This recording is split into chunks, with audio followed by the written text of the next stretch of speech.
This conference will now be recorded. Maybe you want to get started. Okay, all right. Good morning, everybody. Good morning. We are about to begin our meeting.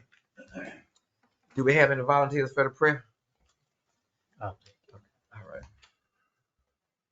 Thank you, Lord, for making another day that we could live and experience your creation, Lord. We just ask that you be with us as we gather here today and do the work for the county, what's placed before us. Just give us wisdom, clear our minds, and just help us to do the right things for our folks. We just ask that you be with us, continue to bless this community. Forgive us where we fail you. For us in Christ's name we pray. Amen. Amen. Let's all stand for the pledge of allegiance. I Pledge allegiance to the flag of the United States of America and to the republic for which it stands, one nation, under God, indivisible, with liberty and justice for all. You may be seated.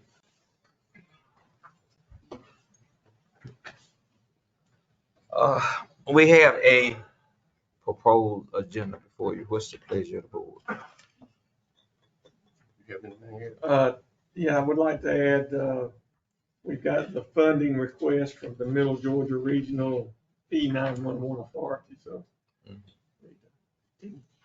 Our EMA Director Kenny Young is supposed to be here to talk about that. Okay. I'd like to add, if Bert shows up, talk about right-of-ways. Tim? I'm good. Yeah, I want to talk, I guess on the same line right away about the water meter and tree line thing. Eugene? I'm okay. Tony? I'm good, Mr. Chairman. All Mr. right. Chairman, I move that we are through the agenda with additions. That's second.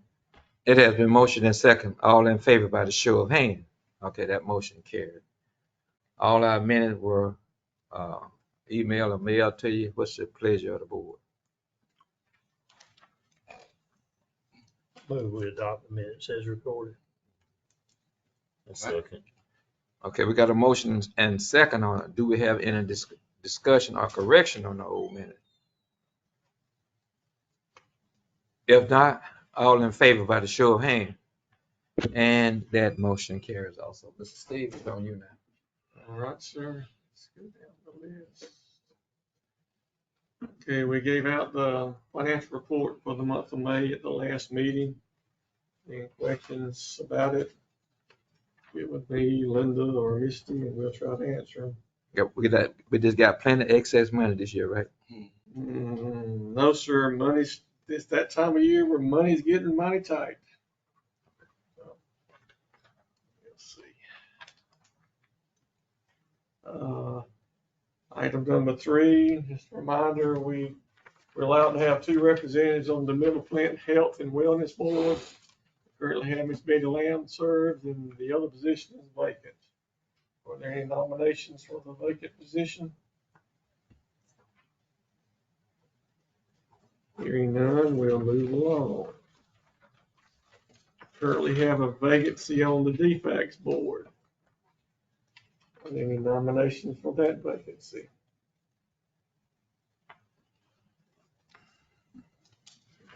Hearing none, we'll move along. Item number 5, we currently have a vacancy on the Board of Elections. Any nominations for that vacancy? Hearing none, we'll move along.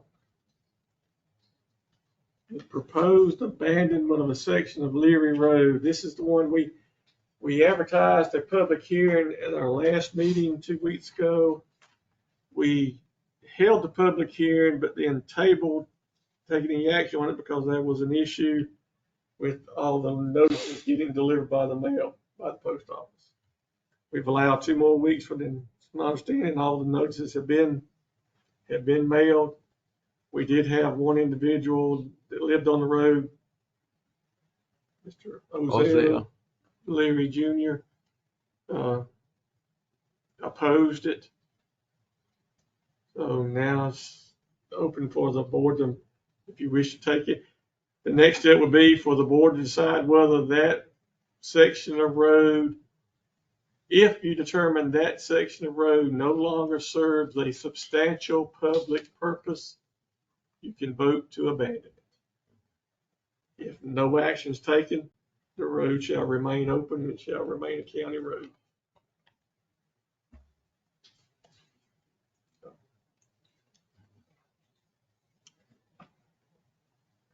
Hearing no motion, we'll move along.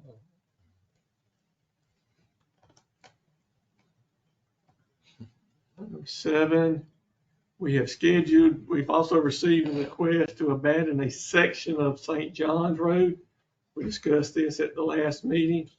We've scheduled a public hearing for 9:30 at our July the 11th meeting. And we've publishing a notice of this in the newspaper, and we're sending a notice to all of the landowners on St. John's Road. So we'll hold the public hearing and we'll go from there.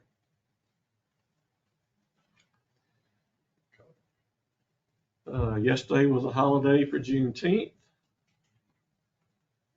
The next holiday will be Thursday, July the 4th for Independence Day. That's the first Thursday of the month. That is our normal meeting day. So in July, instead of meeting on the first and third Thursdays, we will hold our meetings on the second and fourth Thursdays of the month. I thought, David, didn't you call me yesterday and say you want to have July the 4th? Our regular meeting?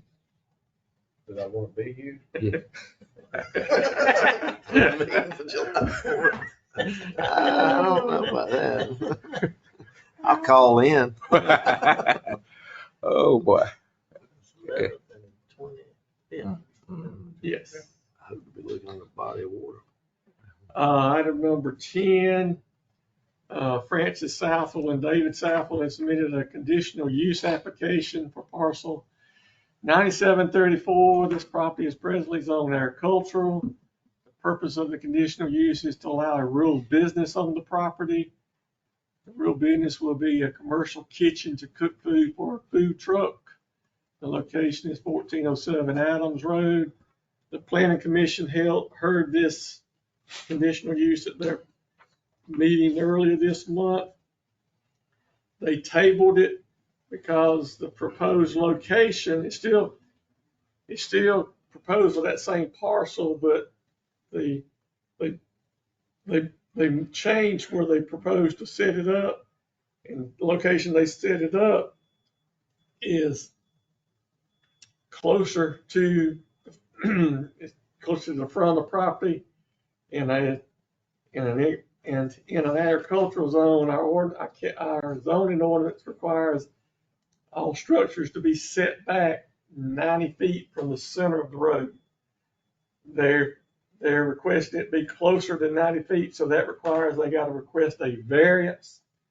So the Planning Commission didn't think it would be proper to issue a conditional use for a structure that needs to have a variance. So they tabled theirs. So long version of saying we'll table this to give the Planning Commission time to make a ruling on the variance and the conditional use, and then this matter will come back before the county commissioners. And you said it's on, what road is that? Adams Road. This is highway. This is the Hawkinsville Highway. This is I-75 going to Hawkinsville on 27. Uh-huh. It's right off a dirt road there, Adams Road, up on the left. We get that subdivision, that Meta. Before you get to Meadow Ridge subdivision. Oh, okay, yeah, I know you're talking about that. It's up on that hill there, Something when you like get to it. All right, so we'll table that till till after the next Planning Commission meeting.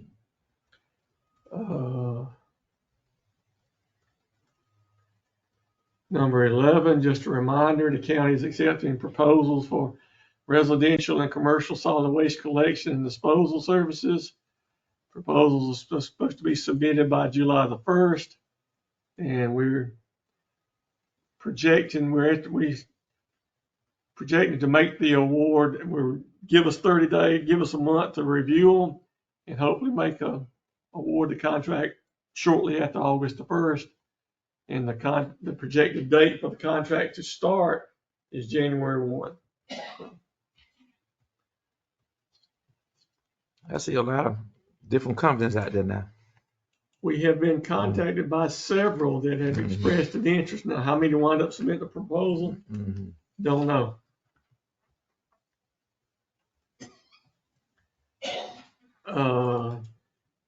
We have sent out the budget worksheet to department heads for next year's budget. We've asked them to be returned by Friday, tomorrow afternoon. Would like to, we need to go ahead and start the budget. So looking at the budget, would y'all be willing to have a brief budget work session next Thursday? I'll be out there. I'll be out of time too. I'll be out there. Okay, Yeah. all right, well then Yeah, we'll just have to, let's see. I won't probably take no vacation, but I'm gonna be out of time there. Okay, well then we just may have to wait and do it our first meeting in July and get serious about it then. That'll be fine. That'll give me more time to get my act together, so. Okay, all right. But I would like to have a brief, real brief one at the end of this meeting, just to sort of get some direction from y'all on how to proceed with things. Item number 13. Glenn, would you come up? Just to remind y'all, there was some legislation passed this past General Assembly that basically said counties and cities could no longer have their building fees based on the cost of construction. It said basically, in real simple terms, you either have a flat fee for each type of permit, or you could have the fee be based on the square foot of the construction. And Glenn has met with us last meeting and briefly went over what he was proposing. And 2, 3, 4, 5, 6. There's a copy of what is currently the final draft of what he's proposing. Yes. Good morning, gentlemen. Good morning. Thank you for this opportunity to come and been working diligently on this so they could have it for you. And the initial, what we broke down the last meeting is basically on page 1, which is a square foot breakdown of a new construction item. Of course, we do permit many other items. Page 2, top of the page begins with manufactured homes. So we're going to, recommending flat fees for a single wide, double wide, and a triple wide home that could be coming in. Yes. Okay, or on page 2 there, the single wide, so $200 is all. That's it. Flat Not fee. plus, Not plus. plus $200. Yes. Okay, want to make sure I understood correctly. Agricultural and structurals and sheds, be at $20, 20 cents a square foot. Commercial buildings, 90 cents a square foot. Swimming pools and spas, $150, and that's flat fee. Demolition, $120. Roofing at 10 cents a square foot. Siding at 10 cents a square foot. Window and door replacement, $1 each. Gas fireplace, water heaters at $4.50 each. House moving at $500. Mobile home relocation at $150. Electrical permits, you have a $35 base fee, and then it breaks down into 100 amp up to 400 amp, and residential and commercial 3-phase. So if it's a 100 amp service that's going in or below, it'd be a 35 plus 80. And then if you have a 200 amp service, it'll be 35 plus 120. And then if it's a 400 amp service, it'll be 35 plus 160. Over 400 amps would be $25 per 100 amp. Electrical placement of a stack. Sometimes we get the pecan limbs that fall and it just pulls the stack loose in the house. Instead of them having to buy a whole new permit, I'm recommending just a $60 flat permit fee to replace the stack. Pivot ag and well electric, we got a $60 base fee, and then it will go up to the commercial phase on what is related to each one of those. A generator, when folks get generator home, we have a $175 flat fee. Plumbing residential and this would be toward the resident on the remodel end, because the remodel end, it's not fair to charge them a full price for new construction. So we kick in the residential side of the remodel at $75, the 75,000 flat fee. But if there's modifications like adding a bathroom and so on, then we would add the additional plumbing fixture fees for residential and also for commercial. On page 3, I had the plumbing commercial fixture fee. Then you have your HVAC, which is your heating cooling units. We have a $35 base fee, and then 0 to 3 tons, 40, 31 to 6, 50, 6.1 to 10, 60, and 10.1 and up at $80 in addition to the base fee. And then your commercial prices are a pinch higher at 50, 60, 70, 90, and 100. Cell towers, new construction, a flat fee of $500 and an upgrade of $150. But on this, I felt like it would be important to break off the electrical and not include that into it, because the electrical is usually much more complicated.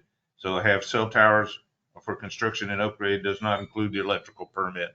So they'd have to get an additional electrical permit with the construction of the cell tower or any modifications. Signs, base of $25, and then I have they put up a sign up to 1 to 50 square foot, 50, 51 to 100, 100, 101 to 120, 200, and then at 75 cents a square foot for the second side, if they have a two-sided sign along the interstate primarily. And then ag and residential areas, maximum 4x4 is at $200. And then the sign permits are for constructions and upgrade. It does not include the electrical permit. Sometimes they put lights on them, sometimes they don't, so it'll be a separate permit for the electrical. I'm recommending a reinspection fee of $65. We're having a lot of gentlemen, since we're gearing down, so to speak, the prices of it. It's going to cost a lot. We were doing multiple re-inspections because they're just not doing what they should. So I'm recommending $65 for a first re-inspect fee and $100 anytime after that on any of the inspections of the stages of construction. Paul's Yes. right there. Now, y'all are all comfortable with that.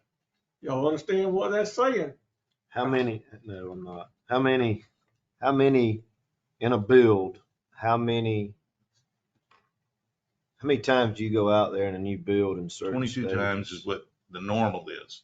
22? Yes. But so we're not going to charge them 22 times 65. They got 22 times to get it right. But we're spending as many as 40 and up going back to these homes, inspecting them, because they're just not getting it right. Almost double the amount of what we need to. If it was several of these folks that they know what they need to do, they're just getting lazy, and they wait to see if we catch it. So on a new build, you're talking possibly an extra $2,000 for a permit.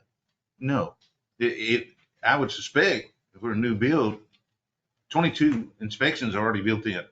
Right. An extra 20 times 100. Most people, once they get the first or second fee, they realize don't call us out until they're ready, or make sure you have it ready. So it might take a little bit of a learning curve for a few of them, and they're going to squawk initially, but we've got to do something unless y'all are willing for me to just go out unlimited. This is a recommendation. I'm just trying to prevent from misusing the county's money. Yeah, David hit his question first.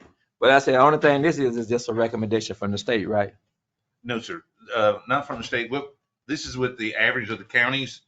The state didn't put a minimum price. They do recommend a reinspection fee. They don't put a price on it. So you're saying it's just a proposal for us to consider. Yeah, this is Glenn's recommendation. Okay. So it's gonna be left up to us to decide whether we want to go along with it or not. I think the question that you're getting to is what, in the change of the state law, Mhm. we've had to redo our building permit fees. Mhm. And is there a minimum amount that state law does? It broke down to either square footage or flat price. Okay, are we above or below that minimum? We were, The state doesn't set a dollar value on the Yeah. permit. Okay. and That's what I did totally is, our discretion. as far as where we are, this is almost identical to what Chris County is doing, almost to the T on everything, including reinspection fees. Okay, is it more than Chris County or less? No, it's literally identical. Okay, it's not more or less than Chris County. Correct. How does it square with Houston County? Houston County is more expensive. Okay, how does it square with Pulaski County? Or if you know, that's fine. If you don't, No, that's fine. Pulaski County is what I understand, and this is secondhand, not firsthand, but because Chris County, I've been working closely with Chris County, so most of the builders are in this area, and he had said that Chris County was close, but not exact to this price. He was also working with Taylor. You're talking about Pulaski County. I'm sorry, Pulaski. Okay. And How about Macon County that adjoins? Macon County is a little bit more expensive. Okay. I think the pricing is fair. I think we're just talking about the reinspection Yeah. of who does that fall on? Does that, I guess it would fall on to the contractor and he would pass it on to the homeowner? Because really it should be penalties against the contractor for not doing it correctly, but They're gonna pass it on, no matter where you put it, they're gonna pass it on to the consumer, which is the taxpayer, which is the homeowner. Well, it will be levied against the permit applicant, Right. correct? Correct. who applies? The owner or the contractor? At present, most of the time, contractors have the homeowner apply for it so that they don't have to answer for anything. Okay, so a disclaimer could be given to them at that time of, in a regular bill, you get 22 inspections or whatever. After that,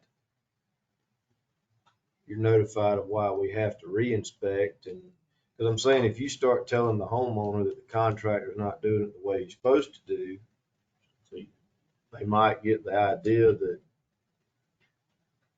They're gonna be trouble. Mhm. Make a long story short, they're gonna be trouble.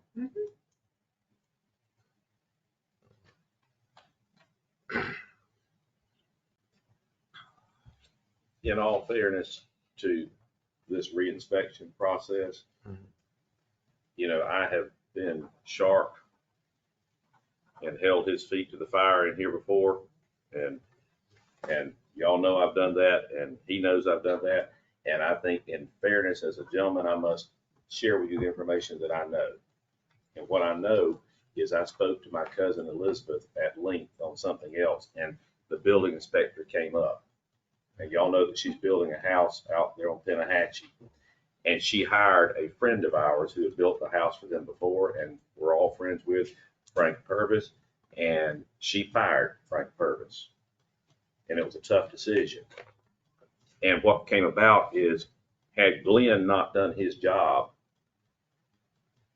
and had he not persisted beyond the people who were trying to protect her from him getting to there, okay, and he was persistent until he got to her. He did not come through me. He didn't know that we were related, I don't think. Did not. And she told me to tell y'all thank you, because she's in a world of financial trouble. Not trouble. She's not in financial trouble. She's in a world of having to pay out money that most people would be in financial trouble for, to redo Correction. a house that is a year and a half behind, had he not done it. And it was stuff like rebar or the concrete not being done correctly for the foundation in the basement, mold because there wasn't a moisture barrier, things that were going to cause her problem. You're talking about problems temporarily. He prevented problems way down the road because people were taking advantage of the situation. And so, yes, in that situation, he was he went above and beyond his job, but he did his job, and she's appreciative. I just want to put that out there because I don't always do that, and I want to be fair about it. And he deserves the credit for that. Thank you. I mean, I'm not Yeah, I'm not saying anybody's not. I'm right, just saying that yeah, I right. agree that we're gonna have more feedback. Yeah. But in this situation, the contractor pulled the permits. Mhm. And when he went to him and said, talk to the homeowner about it, they didn't do it. And finally he had to, he stepped aside and said something ain't right here, So finally, I think you put a stop work order on it. And that's kind of what got the attention Mhm. to where it needed to be. Yeah. The I think- homeowner is our responsibility to Mhm. me, not the contractor. I mean, Right. Because the homeowner is going to be paying taxes on that home, and they're going to be voting in this community and serving this community, and the contractor may or may not be from here. And when it's all said and done, we want that home to be as of high of value as possible because that's what they're paying for. And nobody wants to pay $100,000 for a home and have it valued at $50,000. They'd like that for tax purposes, but they don't want that for resale purposes. So when we're all talking about the same thing, which is making things work the right way. Now, I think where the rub comes in is when there is a perception that we're going overboard. And I think that the perception of that in the past is what's coloring this discussion today. And I think that the concern is the reinspection fee. And the reinspection fee seems to be something we've never done before. Is that right? Thank you. Hmm? Thank you. Okay.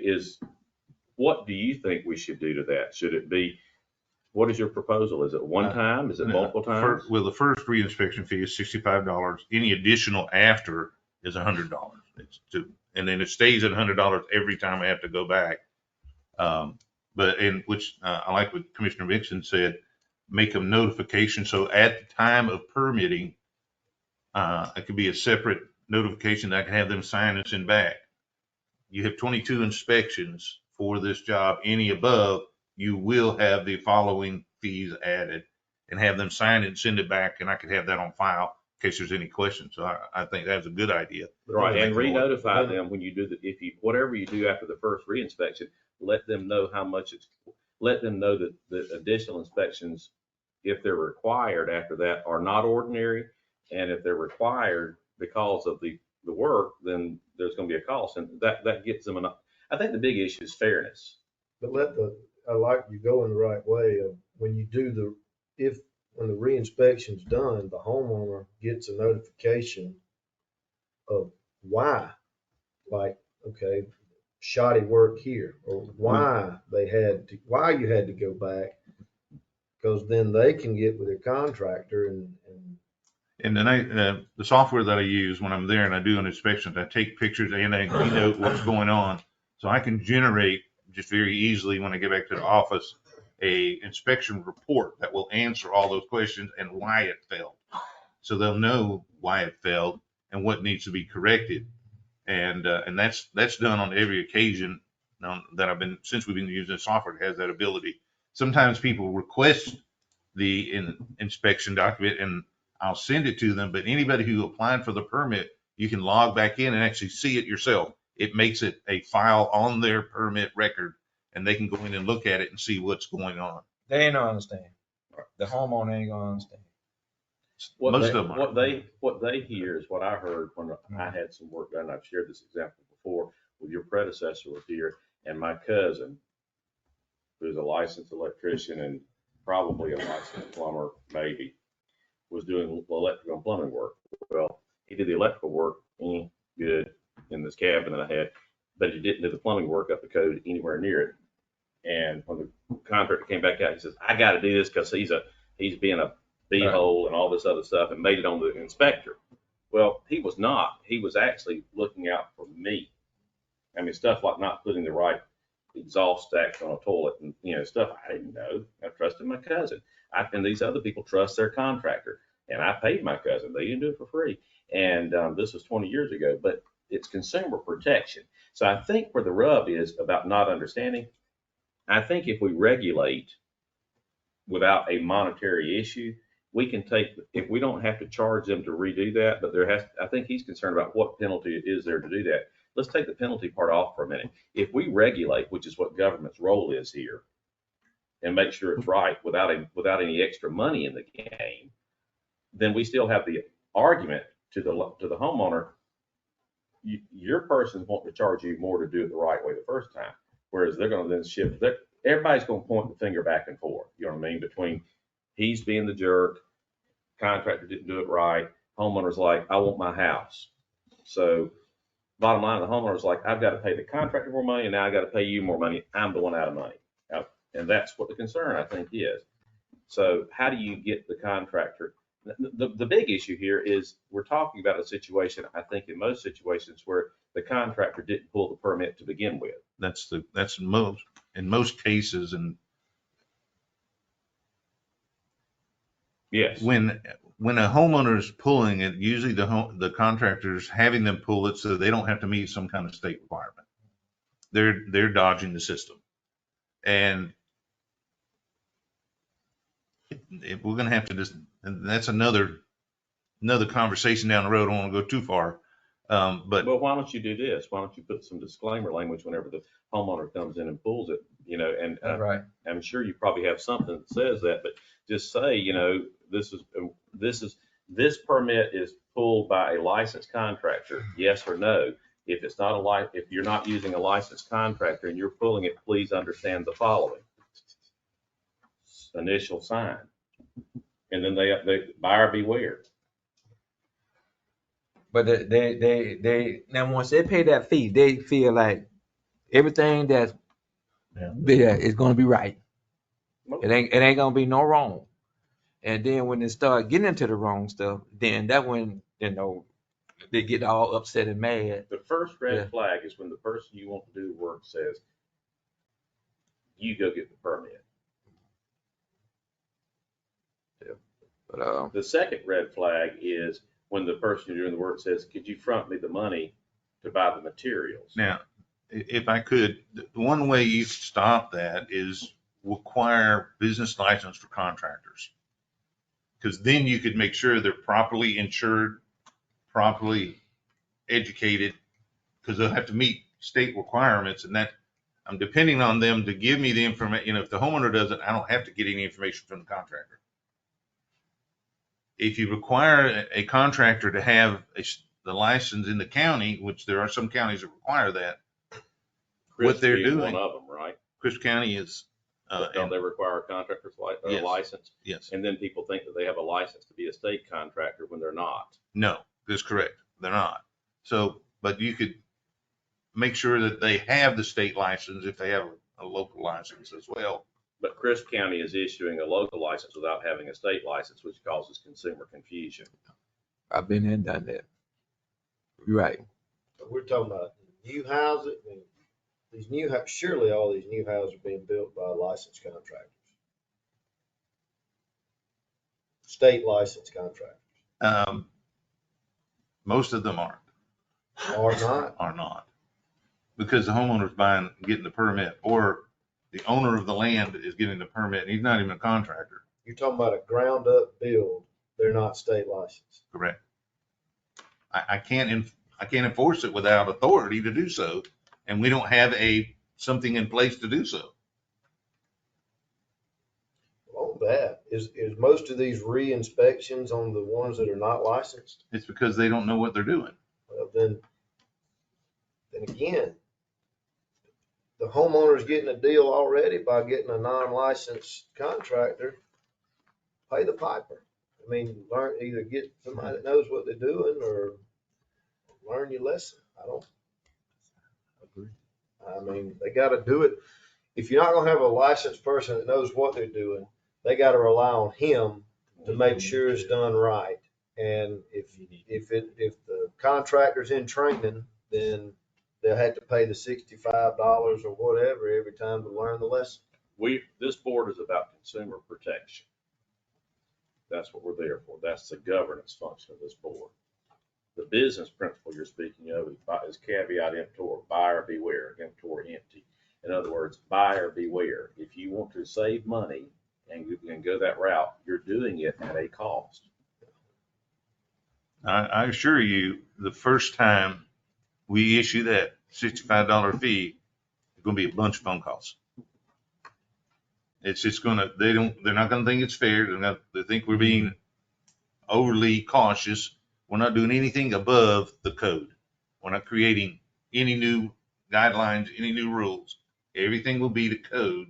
And if they're not following the code, and it's not something they can fix on the spot, if they're not there, they're gonna have to have us come back out, reschedule.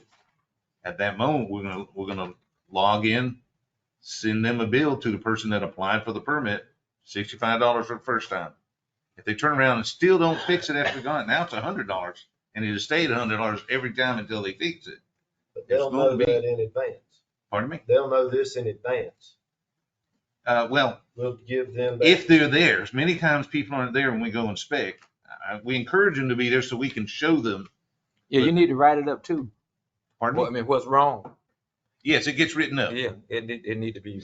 It's written up. I assure you that. We write it up every time on the portal that we have. When I go in, I log into the permit and I get to that item, I'll type it up right then and there, what it is, take pictures of it. So they have pictures of what's wrong and a written description of what's wrong. Let me ask you this.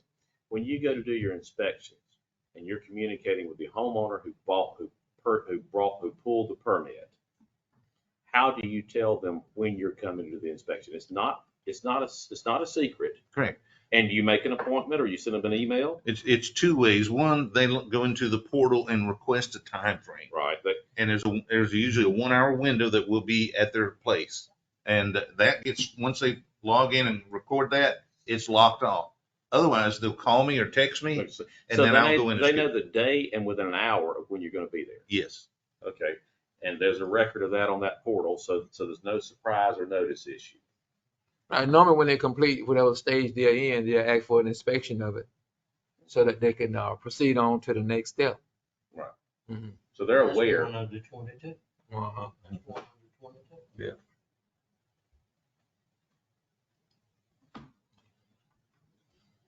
You know, these are growing pains, but they're good growing pains because when we started this journey with this gentleman down this way, we didn't have a computer portal. They could go in, we had communication issues. And now what I've just heard is a lot of this, if people are still complaining about, I didn't know when they were there or whatever, they're the ones who asked for it. We just don't like the I was results. hesitant on this money thing until he's sitting here telling us we're talking about non-licensed people. I didn't know that either. I mean, I just didn't know that. we're not talking about licensed contracts. The Correct. licensed ones are getting it right. They're getting it right. In most cases, yes. But, you know, even, you've done it for 25 years, you're going to make a mistake. The idea is catch the mistake, not to be critical on them, but it happens sometimes. Well, for instance, you know, upgrades in electrical codes and the person hadn't been to the class yet. And it's a stupid thing that really seems stupid to them because it's never been passed, but it's now the current state of the law. And that's what the requirement is by the electrical code. And so you're making them aware of that. We're talking about unlicensed folks again. Right, I'm sorry, I jumped to It's that. not his job or the county's job to teach these people for free. Either they know it or they don't, and. I do a lot of instructing, a lot of And I've instructing. heard you. I mean, I know you have. I'm not against it. I've got the background and the knowledge to share, and I want to share that. But we have been inundated with a good problem. We got a bunch of houses going up. I think there's 21 houses so far this year that have been permitted, brand new houses. We've got That's a lot better than during the pandemic, isn't a it? whole lot better. 17 mobile homes, brand new, going up in the area. So that's just this year. We're well ahead of last year's permitting, and So what do you need from this board today? You need them to approve they this? have to approve this so that I can then start the software side, fixing the software to match the permit. So you're asking someone on this board to make a motion to approve this? Per the state, when does this have to go into effect? July 1 supposedly. So our website stuff will have to be updated, correct? Yes, and that's what I spoke about last time. I was told on an ag, somebody trying to hook up a pivot, that to get the permit, they had to go in and put in square footage and stuff like that currently. No, so right now on the bottom there, we got ag pivot. I mean, now, like, not, Right now, they do an electrical permit. but they have to put in a square footage for the. No. They just write, it has a space for square footage, won't let them, and they have always asked me to just put one because it's not relevant. Okay. But it won't let you go forward unless you put something. Right. But so it doesn't add to the price, because that's it's just used as a documentation for information for me, so I know what I'm looking at. That's what this person was, you weren't expecting the square footage of the pivot. Correct. And then cell towers on new construction, what do you do to that? Do you just look at engineered drawings? Right now, we're getting close to about $1,600 for a cell tower. I'm not doing as much because they have an independent person come out and verify, because some of that stuff is pretty complicated that's being put in the ground. I'm used to it because I've done a lot of commercial construction, but they want to assure that their construction is being done because there's a lot of areas they have people that aren't familiar with it. So I've met the guy out there before on occasion when he's checking everything. So it's not as critical. So we're not really spending as much there.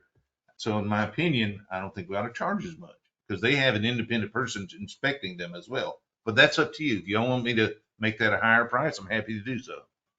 They're not from here. These are just recommendations. Huh? I don't vote. They don't, no, they don't. They have lawyers and all those other folks, so that one should stay about the same. You're getting that. If y'all want me to make that higher, just let me know. I'll be happy to change it. And then y'all can But we don't have another meeting before this goes into effect. do we? correct. Now, y'all don't have to pass this today, but we need to pass it in a timely manner. It's not gonna be the end of the world if we don't have it in place July 1.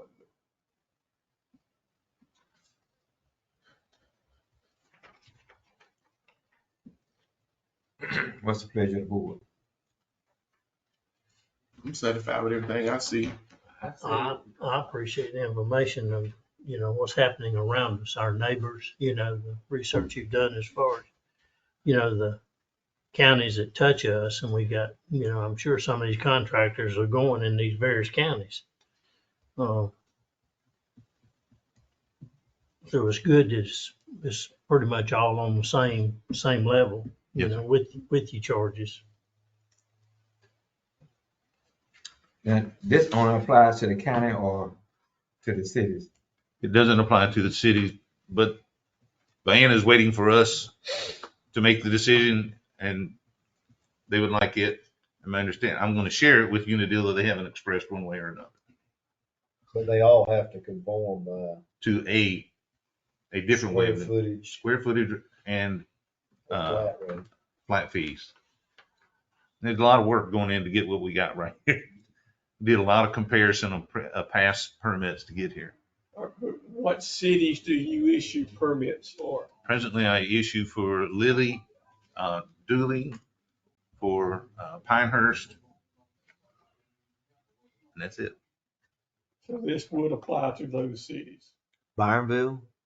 No, they haven't. They opted out of the counties caring for them. So that's Burnville, Unadilla, and Bayonne at this time. Not under our program. Right, not on the program. What would this, I know a sheet that I'm not going to demand before we vote, but what would this do to the income of permits if you were under this system last year? What would this have done? I think we will probably actually have more income because right now it's based upon declared value. So, and I question it many times. I've gone to Steve on many occasions. I go, Steve, there's no way they're building this house. For example, a 2,500 square foot house. I said, there's no way they're building this for $150,000. But this is what they say they're building it for. And he goes, that's the way that we have to do it for now. We have not any other approval. So now we take that away from them, and then we put a square foot price based on what we figured what they were saying. It's going to be more expensive because they weren't declaring the actual price. They were trying to save money and fees. Where does the square foot price come from? Through a comparison, we took every permit we had and we broke it down to figure out how much a square foot, and that's what it came out to be. So it's localized based on data that we've collected, based on the numbers that you just said were skewed? Yes. And Chris worked with me for the week when we did all this So building. it's actually artificially low if what you're saying is correct. Correct. So it's going to be more money off. But here's the thing. In 3 months, if we see it's really jumped and y'all want to make a difference, it's very easy. We can just lower the cents very easily a square foot. That's right. And for the state to address this right here, Mhm. it's happening everywhere, not Yes. just Dooley County, with Yes. these stated values. You know, I'm building this house for $150,000. You know, for the state to address this, it's happening everywhere. Correct. I see it on the other end too, of if you're given the actual value of how much it's costing, your price is going up versus, I just want to do it square footage. I don't want a 3,000 square foot house now costs 600,000, 700,000 to build. I just want my price I don't want to have to worry about what the market of building is doing. Let's just do it based off. Now, some people are going to come out better here and some people would come out worse depending on the grade of house you decide. to Well, build. what the cost of labor is in the general market too. I mean, the cost of labor and materials, the materials should be pretty static across the board. But labor costs will be, I think, higher in the metro areas than it would be in the rural areas. So it may have a little play there. They might get a benefit there. Do we need to advertise, send this to the paper, let citizens know what the changes are that we're making in the department? Just a thought. It's not required to be advertised. Just let them, not that, Well, so they'll know what's going on. It is a question, do you want to advertise it, get public comment, and then vote, or vote and then advertise it so they know that it's been voted on? That's kind of what I'm asking. When we went to the full portal, we made a notification on the back of a letter for the trash. One side was trash, the other side was permitting explanation, letting them know things had gone into place. And I got a lot of phone calls. They were thinking, I didn't know I had to have a permit for trash. I go, no, it wasn't trash. It's a separate. So it was a little bit of confusion, but other than that, it was So a you've good updated all the information. trash customers, and so that's publication in your mind. Yes. And he says, Not for this. but That was done in the past, but you could do it again. I don't get a trash bill. there's so many folks that don't get trash bills. And we're talking about a postcard trash bill, trying to explain this on a postcard where somebody that not familiar with the process can understand it, is difficult. Can we send this out with the There's some- final tax bills? I don't think you want to mix them two up. And see, there's so many happy people, with my tax bill. there's so many people out here this will never touch. They'll never deal with this. Right. They'll never deal with it. So, you're beating yourself to death. trying It's to- just that one time when But they you do gotta some- educate them as you come along. I said it a long time ago. Is I this came post, into this business, the biggest job is educating the public, of why you have to do things this way.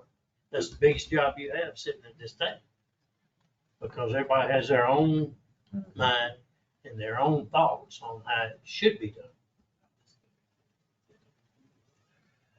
well, people say they don't want government until they need it. That's true.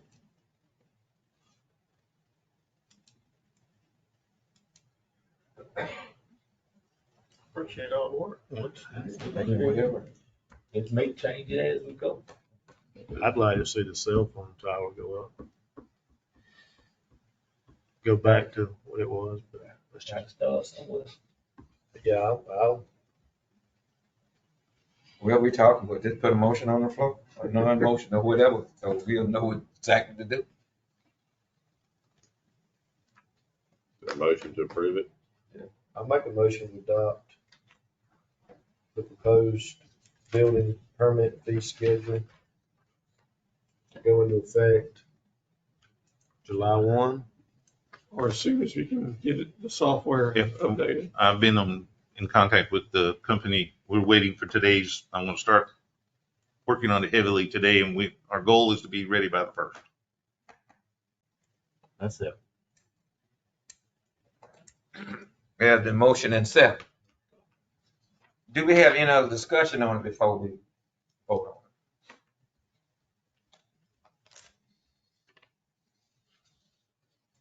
it? If not, all in favor by the show of hand. Okay, that motion carries. Thank you, gentlemen. Stay there just a second. I'd forgotten when I talked about item number 10, the conditional use that we'd advertised for a public hearing. I believe Mr. Southwell's here. So my understanding, Mr. Southwell, that the planning commission tabled there on the conditional use to give you time to get the variance. So we're tabling the matter also till the planning commission hears the variance and the conditional use. Then they'll send, if they approve both of those, they'll send the conditional use to us, and then that'll be for us. So we're not going to hold our public hearing on it today. Okay? All right. Just wanted to let him know where the process was. So. Thank you, gentlemen. I got one other, Yes. sorry. Flood zone additions. A place in a flood zone, what is the rule of adding on to a structure in a flood zone? That's going to involve the flood management director, which is Kenny Calhoun. Is he here? Kenny happens to be here. Come on up, Kenny. And what is the question? An addition in a flood, what is it, flood zone? In addition to a residence in a flood zone. This isn't a residence. This is a business in a flood zone. And when was the last time the flood zone was updated? What determines that? FEMA does that, and it was last done in 2009. That's the most current maps that are out. If it is an existing building that was grandfathered in, and it does not meet the letter of our flood ordinance as it stands today, then if they do 51% substantial improvements, which would be an addition, then they have to bring everything there up to code. Now, if 51% of what? Value. If the value of the, But now we're going to square footage. well, that's for Well, building. there's two ways to go. How can you- If the owner was willing to accept the tax assessor's value, we can use that figure. If not, they will have to provide a figure that is provided by, at their expense from a appraiser. Then now there's another thing to that, depending on what they want to do and how much it is. If they can do that much accumulative in 5 years. So let's just say they got a building and they want to add on a small room, and it doesn't meet that 51%. They can add that on and not have to meet the local ordinance. And they can add on up to 50% and collectively in a 5-year period. And at the end of that 5-year period, it starts all over again. They can do it again. Mm-hmm. And we did learn about some clarity on floodplains as well with the lake area versus the river basin. If you want to share with that, I think that was important. With the instance that we had at the end, the property at the end of Drayton Woods, the lake is considered all the way to 27 Bridge. North of the bridge is considered the river. It all boils down to lakes are not supposed to, and I think this is the rule, but I don't think, and it don't matter what I think, I don't guess. But anyways, there is some, lakes don't have any current. So if you don't have any current with your floodwater, there's one standard. If you do have current, like a river would provide in a flood situation, you do have current. So we're doing a lot of investigating and learning and trying to, but there's going to be a different set of rules north of the bridge as opposed to south of the bridge. And so the gentleman south of the bridge with his problem, he's not considered, as I think's already been told, he's not considered to be in an area where a hydrological survey is required. And an area where a hydrological survey is required, that survey is to prove that what they're intending on doing would not increase flood flows by more than 12 inches. Where we kind of got some gray area that I don't really understand is that is based on the main run of the river. And so we've got some wet areas that when you look, it's all, you think it's all river, but that distance, the way that is measured, it is 20 feet or the width of the stream, whichever is greater. So for instance, if you had a lot next to the river and it was 100 feet wide, if you built anything within that first 100 feet, you'd have to have a study done.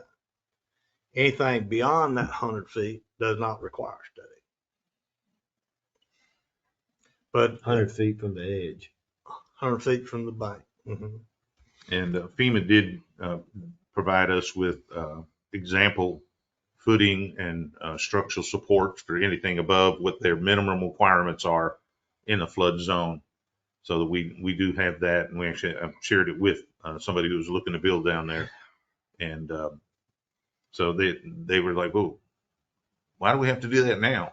Actually, not now. It's been since 94, correct? Mm-hmm. Since 94.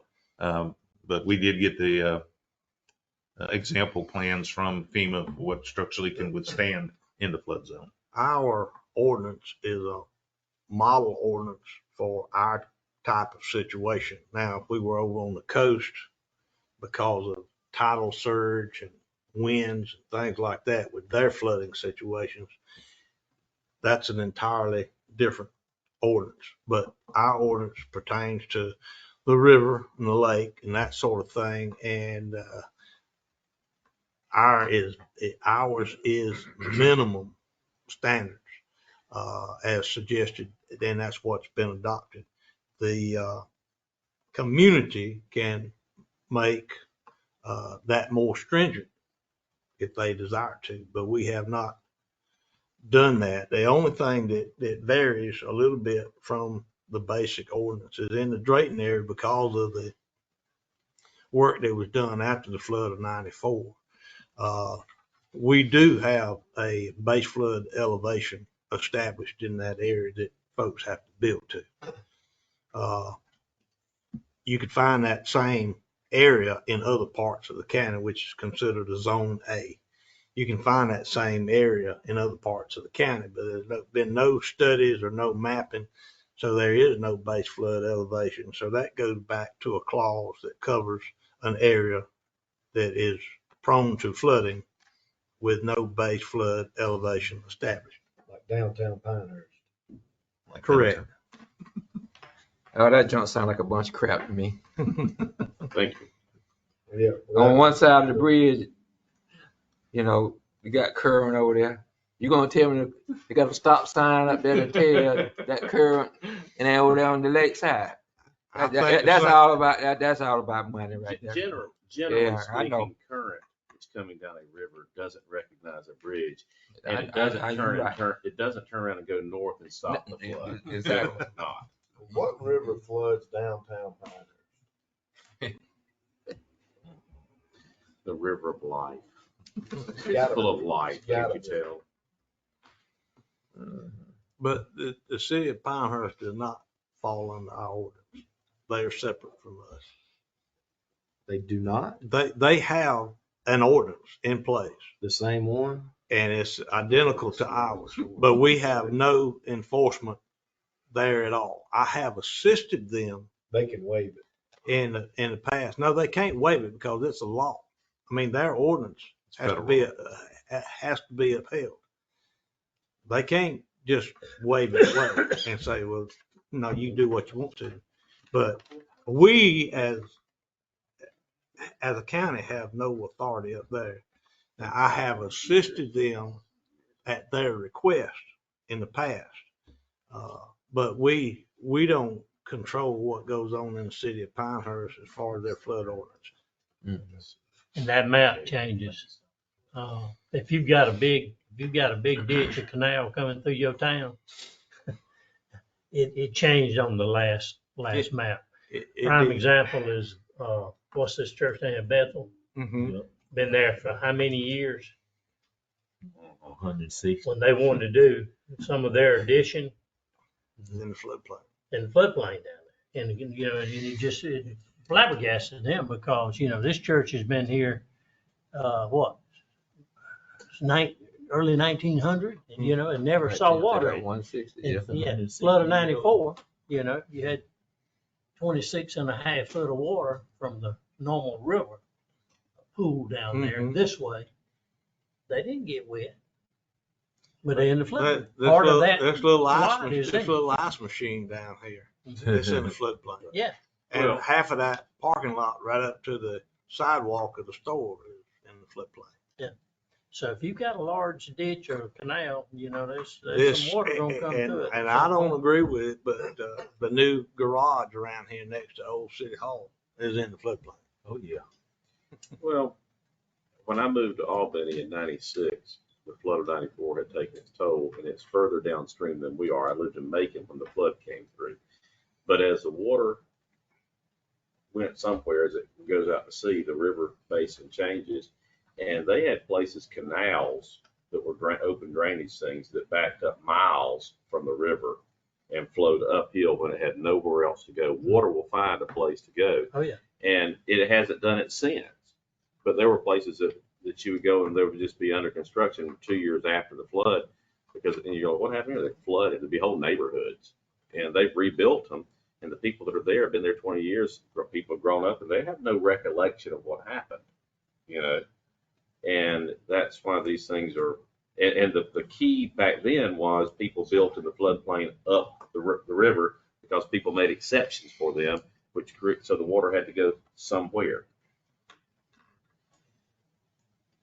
Yeah, it was 100-year flood, wasn't it, Kent? Now, I don't know who came up with that label. It was still 500. here.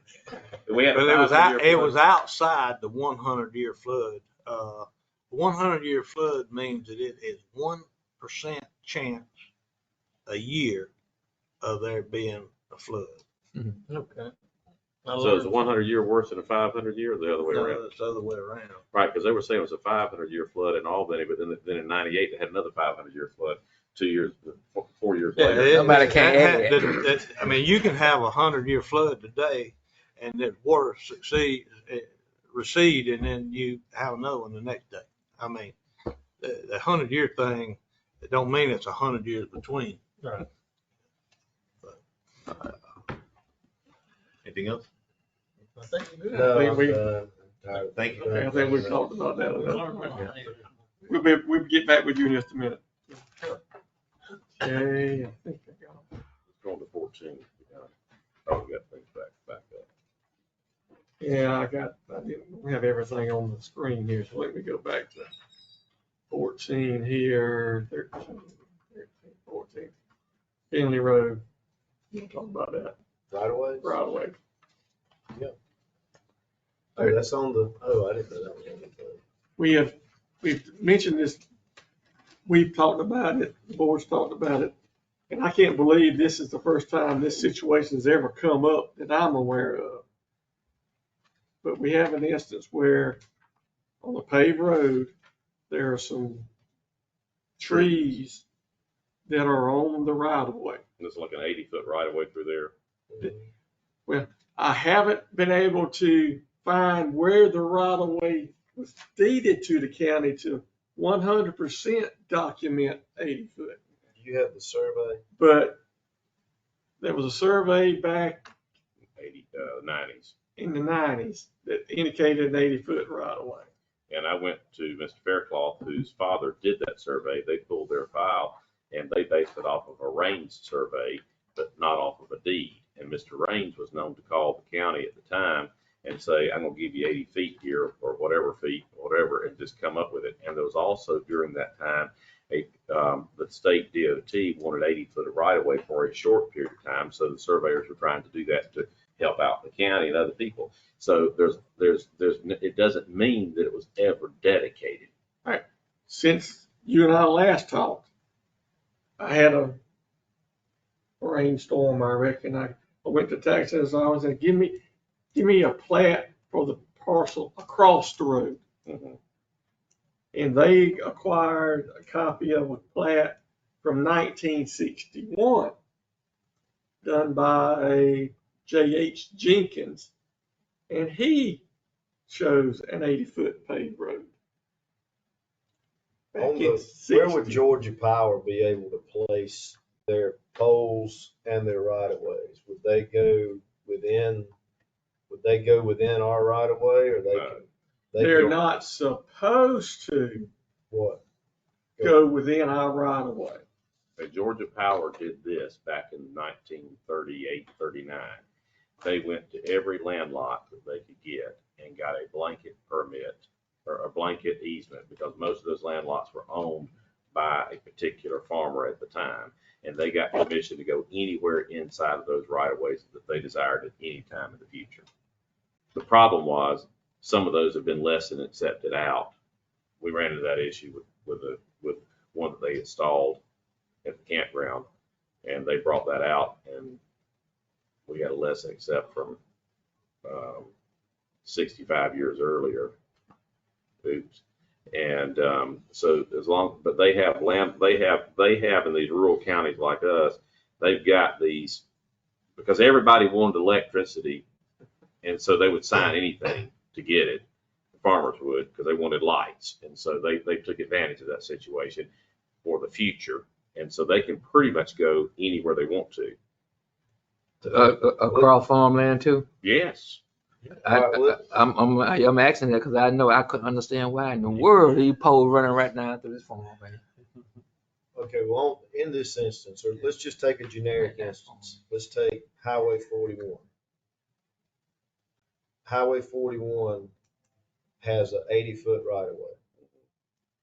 Hypothetically. Hypothetically. Has 100 feet in sections. There are pecan trees up and down Highway 41. Are those pecan trees the state's responsibility? Who owns, is a right of way? Pecan trees are. Do we own the land? Let's take pecan trees out of the analogy, because that's a separate set of laws specifically go for back pecan. Go back to the pine trees on Finley. Which goes against the general rule. If it's a tree on Finley Road, the landowner owns the land. We have the right to enter onto it, to widen our road if we wish, to maintain that right of way for sight if we wish. But if there is a problem with anything on there, it is our discretion to do so. We're not required to go in and do that. Now, we can go on the right of way, and that's what happens when there's a storm. We remove the tree back to the right of way. Okay, we get it out of the road. But we're not required to maintain the trees on the right of ways. Now, what the confusion is the power company comes in sometimes and trims those within their right of ways so it doesn't interfere with their poles. Okay, but if there's a deceased tree or a dying tree, then that is the owner's responsibility, and that is their responsibility to do so. If it falls, then we can clear the roadway and or the right of way. If we decide that we wish to exercise our discretion and we want to go on that property to do that, if it's within the right of way, we can do so, because it's not going on private property to do so. It's within the right of way. And if we see that it's a potential hazard, we can do it. But if the landowner says, I want you to cut every tree on my right of way, and every landowner in the county asks us to do that, we would never get anything done. Just like mowing the grass. Okay, does the landowner have the right to tell us to mow the grass on the right of way? They got the right. Okay, but Tell can us. they compel us to do so? No. No, because it's a discretionary function. It's not a mandatory function. And that's what the general public doesn't understand. What they see is it's going to cost $1,000 to remove this tree. I want the county to pay for it. On the tree, what's the liability of the trees if we're informed that they are deceased and a threat to property? Who informed us? I did. And who is that? I didn't even know. Well, if the homeowner is aware that of a Homeowner. deceased tree and doesn't do anything about it, then on the insurance side of that, if they're on notice of it, then they are responsible for what happens with it because they know that there's a problem with their tree. Just like if the homeowner was my next door neighbor and they called me and said, I think this tree is on our fence line and I want you to remove it because it's providing you shade, Mr. Gregory, and this actually happened to me.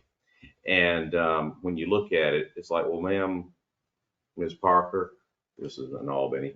Ms. Parker, it appears that tree is actually on your line, and now that you've maybe noticed of it, you're responsible for removing it. Okay? And so what happened? Limbs fell, rotted limbs fell, and she was responsible for removing her part of that. Going back, the right of way Does not create ownership. Who owns the land to the pavement? We do. No, We don't own it. no. Okay. If the city or the county or the governing authority acquires fee simple title, which means we own it, okay, which is a deed. A right of way. No. Not a right of way deed.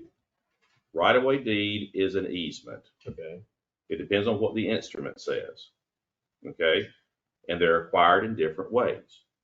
Okay, in a state highway situation, the state acquires when they acquire right of way, they buy the land. What we do when we talk about right of way here is we take the right of way, or we have a right of way to come in and pave an existing land, and the land under the road oftentimes is never transferred out because what happens is back in 1961 when this was done, people wanted their road paved, just like they wanted electricity in the other example. And so when they paved the road, they didn't give the deed up. They just gave them a right of way, sometimes in writing, sometimes not in writing. So right of way in our instance is an easement. That's what you're saying. Yes, It's just an easement. if that's the way it's in the deed. Okay, and on these deeds, it says it's a right of way, but what we cannot find, and we've looked and we've gone back to the surveys, we can't find where the surveyors ever had a deed from anybody deeding it to the county. They just base it off of what was done before showing it. Okay, so what I think happened, and it goes back beyond 1961. Okay, that goes back 63 years. 63 years. Okay, so if it goes back 63 years, that's a long time to go back and go do a title work to try to find, on a road that we've been publicly maintaining, the roadway itself. And we've been mowing the right of way theoretically, so we can maintain the right of way. That's not a question. The question presented to us, and we're getting into the weeds on this, is do we have an obligation when a landowner asks us to remove the tree, do we have to do it? And the answer is no. And then the further question beyond that is, what liability is there if we don't? And the question is, whose liability? Is it the landowner's liability or our liability? And that gets into an issue of the landowner is on notice, the landowner is aware, the landowner chose not to do anything, and a bad incident happened. And then at that point, it's whether or not the county acted reasonably. And under that circumstance, there would have to be a lawsuit to determine whether or not we acted reasonably. and whether or not we had to exercise our discretion, or was it a mandatory function or a discretionary function? And there's sovereign immunity for situations in that would apply. And so, the liability of the county would probably not be anything. Okay, it could be. You can sue anybody for anything if that's the question. But I don't see that the word liability makes us have to go out and cut that down. Now, should you? Is it blocking the right of way? I don't know. I mean, I haven't been out there to look. I mean, and I understand he wants a tree cut. Is it blocking the right of way? What do you? Can you see around it? I didn't look at that. I measured 10 different ways, but I didn't look at that.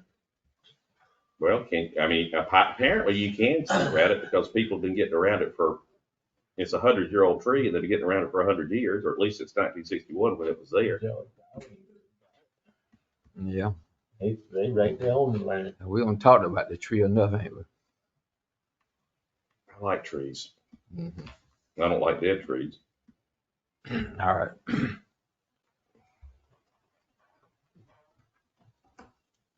There is a Georgia power line right there. Yeah. So I was that That runs across the road. power company ain't gonna cut it. Hmm? The power company ain't gonna cut it. Why not? Unless it's in danger. If they feel like Have you talked to the power company? I have not. All I have is my deed showing my property. And they're not on my property. That's 100%. That's what's filed with the tax office here in town. This is where I bought my property. Those trees are nowhere on my property. I am not the property owner of those trees. Somebody is, it's not. That's 100%. I have pictures I took this morning. It does obstruct your view coming through that curb. power company feel the same way. They are dead and they are going to fall. That's all they'll be. Didn't you just put in a flower bed on your right of way? Yeah. With your wife? You going by your deed or your survey? I'm going by my deed right here that I have in mind. That describes everything that is on the plat from the survey that's registered with the county. It matches 100%. This is when I purchased my home, right? So I have 4 trees endangering my property that are not mine. The survey, by my measurements, So your argument, sir, For the is road. that they're endangering your property, or they're endangering the public on the road? They're endangering my property and the public on the road as well, depending on how they fall. They are falling right now. They're shedding limbs. go down to the, Right in the curve.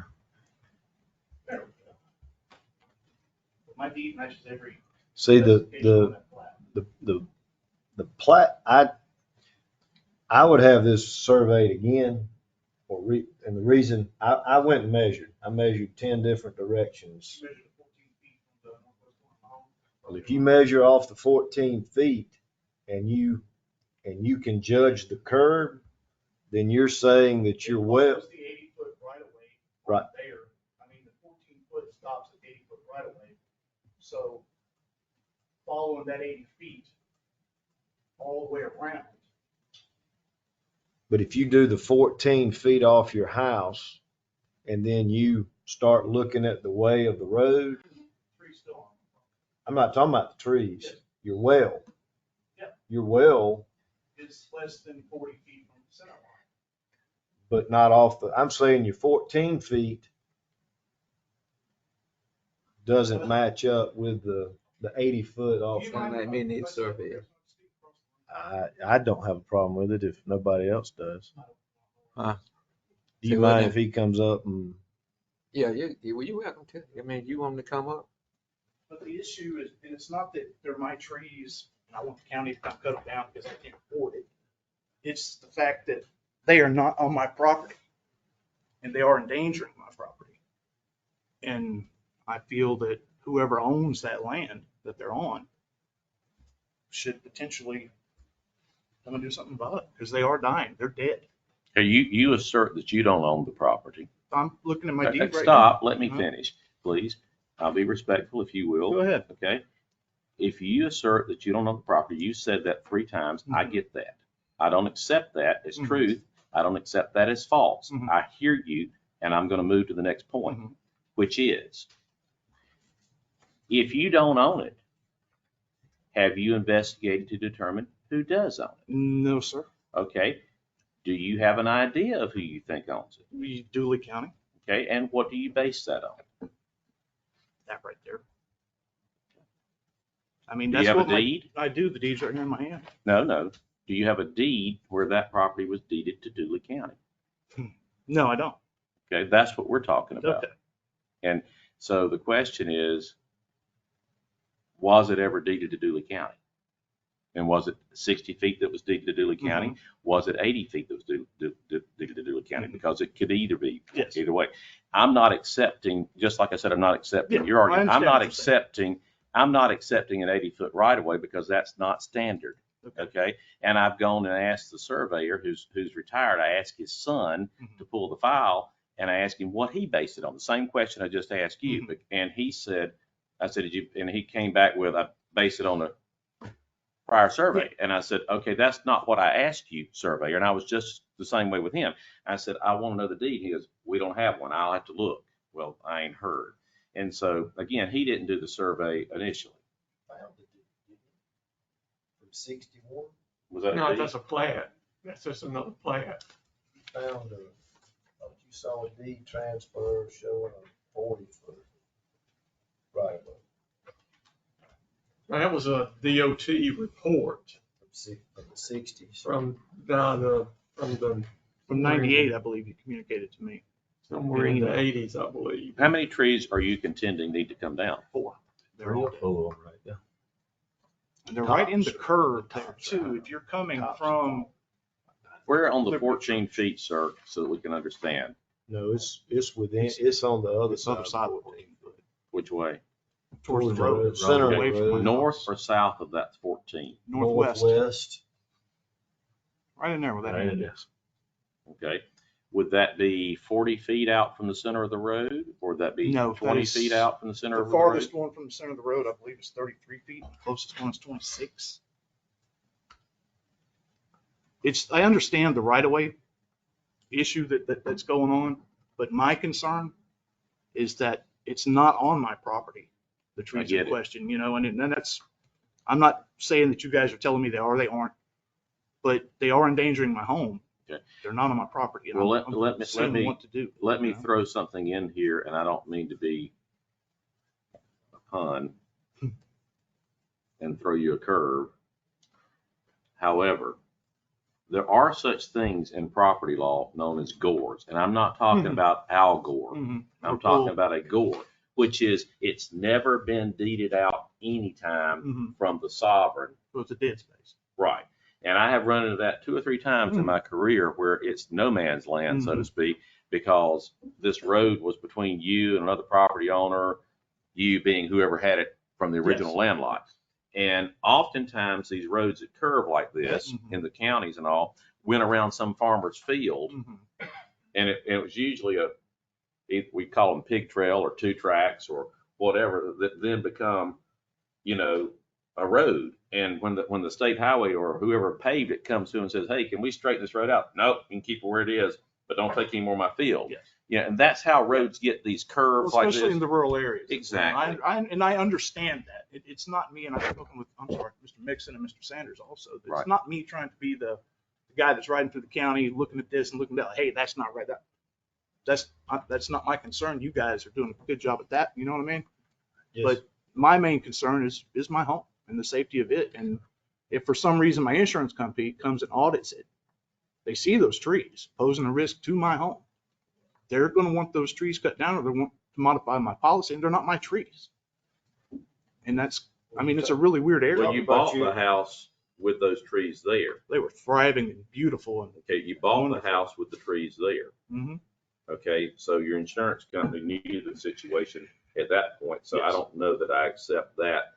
I'm not saying it won't happen. But they weren't dying and falling. Okay, You know. you bought the house with them there, and the ownership was what it was at that point. It remains what it is, and the insurance is insuring your house on your property, and if those are not on your property and they're a hazard somewhere else, the insurance company is going to do that analysis, and they're going to get to where we are, which is, whose is it? But my concern is when they fall on my house, not if, because they are dead. They are dropping limbs every time the wind blows. Okay. And they've dropped all the smaller limbs to There where they're was- now gigantic trees ready to fall. My last argument on this, and I know you're giving up this 20 feet because you're talking to the county. You're not talking to a neighboring property owner. But that, with this being 14 foot off your house, if the county or the property owner put a fence up on the property line, denying you access to their property, you wouldn't want to be giving up. You wouldn't want to be saying that this is all my land is. I don't have it to the pavement. I bought the land that is on this deed, and that's what's mine. If they decide to do that, that's their business. I don't claim right to anything that isn't mine. I mean, I understand I understand what you're saying. Does Yeah, Mr. Lacy, what was Mr. Lacy's opinion be about the this- setback? You talk about resale or whatever, that's a dangerous precedent. But there's nobody on my side that's going to put a fence in that spot right there unless whoever comes up with the ownership of that little patch of land that we're trying to sort out. I'm saying if the county did, you wouldn't be having this conversation. If we fenced off from that corner down To the 14 feet. Yeah. If you, I mean, it's y'all's, as far as I'm concerned. That's what it shows. Well, I mean, it's not what it shows, but it's certainly not mine to come and say, hey, you can't put a fence there. According to my deed, I don't have any say-so over that. And I mean, that's just how it is. That's what I bought. It may sound a little off kilter or not normal, but it is what it is. May I see your written deed for a moment, please, sir? Thank you.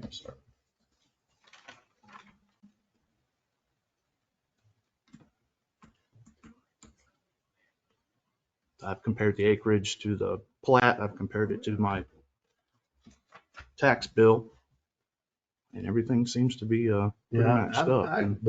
But he's saying that they didn't write this off of a deed. Mhm. I understand all Yeah, that. they're- And my main issue is not really that it's on your guys' right away, you have to do this or anything like that. It's not on my property, so it's on somebody's property. And I feel like whoever's property that is should maybe address it because it's endangering my property and my home and my safety if I'm in it. Power line, they should go top to top. And I have pictures of it if anybody's interested in looking at them. They do that? If it look dangerous toward the line. I'll call, I meant to call him this week, but I'll call my Georgia Power. Yeah, man Georgia and see Power. if he'll- Because They when ain't that, gonna cut it down, they'll when the come down there hurricane and cut came it through, below the Now, line. you understand that. what's If- that? George Power wants to do something or Well, they can't. well, they can, but now all Georgia Power, and even us as a falling, we wouldn't cut, you're not gonna have a cut tree, Oh, no, no, stump no, ground and all, they're no. gonna pop it. I don't want to hit my house. And If you drop leave, it. if it's 35 feet from my house and they cut it to 34 feet, I'm totally secure with that. I'm concerned about my home. I'm not concerned about making somebody do something or forcing an issue or being right. I just want to make sure my home's safe. It costs way too much to fix them. I'll call John today. Okay. I think. I meant to call him this week. Yeah, if whatever the Burke and y'all can do with that, I think that's the road we need to follow. You know, but other than that, yeah, that's so unusual him. Mhm. Right. But I'll call my Georgia Power guy Okay. and see if he can't. Because I know when the hurricane came through, before they died, one was toppled and tore down all the lines and just did miss the neighbor across the road. That's how big they are. Yeah. But you gotta understand, again, I told you this on the phone. If we're getting the advice, it's an easement. Mhm. We can't touch it, Mhm. because if we touch that one, we got how many miles of road in the county? We got 400 miles of road in the county we'd have to go do. And again, I go back to the easement thing I go back to 41. There's brick there's brick entryways off of 41 into people's houses Yeah. and stuff that's on the easements. People claim the property out to the pavement 100% of the time. And I understand this instance of, I know what it, I know what One it in a costs. million thing. Huh? This is a one in a million thing. I know what it costs to Right. take down this stuff. But And I've paid to have trees taken down on that property already since living there. The post, A little bit more close to that power line. oh yeah, those 4 trees. that'll be they will hit a 6,000. power line if they go They that chop way. them at, There's no doubt. they're gonna just chop them, live out of agree. Let me see. I'll call you this afternoon. Let me see what Anybody Georgia can't go Power quick, will. So as it stands now, the issue is we don't know who owns that Yeah. mystery land, basically. Yeah, And if we own it, all we're stating is. That's why I asked that question, about that going across that- Even that field. If y'all own that property and items on that Nobody ain't got property no help. pose a No, risk to y'all- my property, He's saying this right of way conveyed to us yes, is an easement. is an easement, that you have no ultimate responsibility to do anything if it's an easement, We have no ownership. no ownership. We can maintain it, Yes. and that is not a mandatory function, that is a discretionary function. I understand Okay, that. the difference is, we're not required Mhm, to take that tree down. mhm. We may, in maintenance, Mhm. take that tree down if we deem that we have the resources to do so. If we do not do that and something happens, the question is, did we exercise those resources reasonably? Mhm. And I think then you get into looking at how many more miles of roads do you have? How many more trees are out there? And you say this is a 1 in a million. I differ with you. There are a lot of situations on every right of way where people want us to maintain it. They want us to clear out ditches. They want us to mow back trees. They want us to mow it every week. They want us to mow it every month. They want us to mow it once a year. And some of this stuff is done on a 2 to 5 year or more basis. The trees in my neighborhood were last cut about 10 years ago by the county because they'd grown over. And they came in and made a big mess, and my neighbors got all upset, but then they got over it and they were happy, and now they need it again. But I haven't made a request to do it because I didn't want to make my neighbors upset again. And it hadn't been done before that for another 10 years. Well, was it over the road? Yes. Was it dangerous? Don't think so. But was it getting to a point where fire trucks were going to have a difficult time getting through there because of the overhang? Yes. And did they come in when it was pointed out? Not immediately.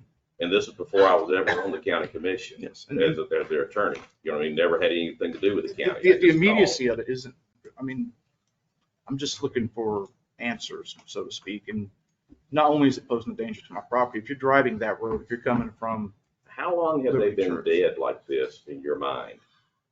8 months, So you can Did I determine notice that? You're like I a guess. forester? or you I mean, just I can guess? see the limbs laying in my yard just like We're gonna anybody go else. from could one determine. thing to I mean, the that's a home property. The tops probably fell out 8 months ago. Yeah, They- and that's when I noticed that they were dying.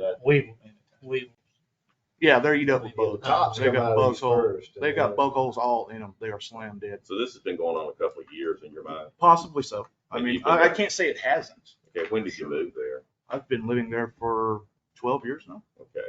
So at some point after you moved there in 12 years, about 2 or 3 years ago, you started noticing more limbs falling and from Yes. the trees. And you at that point thought these are going to die at some point. No, they're pine trees. I've been picking up pine limbs from all of those pine trees ever since I've lived there. And I, The first Didn't house pay I ever attention, bought, but when it dropped like a 20-foot top out of it in my front yard, Mhm. and when I went to pick it up and it crumpled, that's when I was like, uh-oh, there's a problem. Okay, and that These was things 8 are months are ago. dying. No, it hasn't been that long that I did that. And And that's one out of the 4 trees at the top dropped out, or all 4 dropped out? 3 have dropped out. The 4th one is, it's turned Four red of and it's got weevil holes in it. You know, there's pine beetles in them. I assume, I mean, I don't know, but they've got all kind of holes bored in them. I've been working in the timber industry, handling trees for almost 20 years, and it looks like they're eating up the right on weevils. that corner. What do you do in the timber industry? Work for Stella Jones.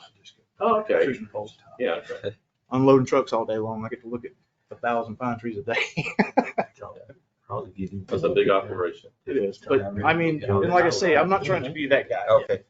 We thank you for coming. Yes, sir. Thank y'all very much. All right. Close to the line.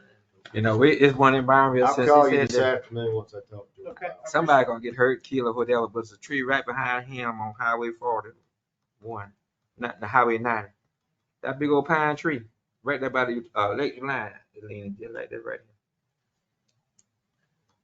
here. I'm just waiting on it to, Tree always scares me, coming into Pinehurst and it's just right there, right there. on Miss, I see Oscar that, They Peavy's cheaper mama's to come house, back, the once pecan it's fall, tree. and tear down the yeah. line, it's cheaper to come back and put the line back Always, up. like during the storm, I That's said, what's that gonna thing's happen. gonna be on the that big ground. old pine tree, man. Do you remember the discussion that we had regarding the tax assessor's office and the power poles that were leaning and so forth, and that was gonna cost us $40,000 or better to do that just to fix our roof? And then Georgia Power said there was no way they would do it. They brought Mike Roper in here, they brought that John guy in here, Yeah. they brought somebody else in here. And Let's guess forget what? about those things. Hmm? Let's forget about those things. Okay. Well, Let's they eventually did it on their own. All right, let's move on. Item number 15. The right thing. DOT has approved the county's application for funding through the FY 2024 LMIG Local Road Assistance Program. In this program, we're eligible for up to $891,173. No local match is required. Like I said, the DOT has approved it. We should be getting that funding in the next week. And I always prefer to have a separate checking account for every LMIG project. So therefore, I'm requesting the board authorize a new checking account for these funds to be set up at South Georgia Bank like all our others. Require two signatures on all checks. And the individuals that will be authorized to sign checks will be the chairman, the vice chairman, the administrator, and the clerk. Have these, proposals gone out yet? For that work? Okay, now, we're going to do, part of this work will be a change order to the contract to Griffin for our LMIG project, our regular LMIG. The two box culverts, the Old engineers are working on the request for bids on that. Everything else will be just a change order with the, When will those requests go out? I don't have a time frame on that yet. You need a motion? All for the motion that we, set the account up for the LMIG, Local Road Assistance Program. That's it. If there's a motion and a second, all in favor by the show of hands, that motion carries. Yes, South Georgia Bank. And all right, an item that I got the board approved to add to the agenda. Come on up, Kenny. We've received the request for funding from the Middle Flint Regional E911 Authority.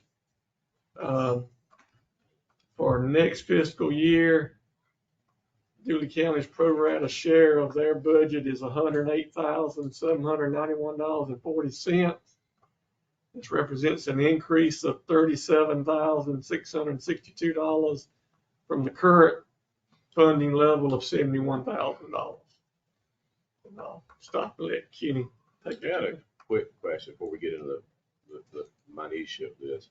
The 911 fee that's on cell phones, et cetera, where does that come in and how does that apply to this? Okay, I'll explain that. Our budget, basically, we've got two revenue streams.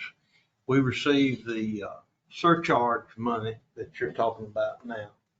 And when the budget is constructed, we take the amount that it takes to run the center, minus the amount that we receive from the surcharge, and then the remainder to reach that budget figure is what we call gap funding, and that comes from the individual counties that make up the regional 911. Translated, I get billed for having a cell phone in Dooley County.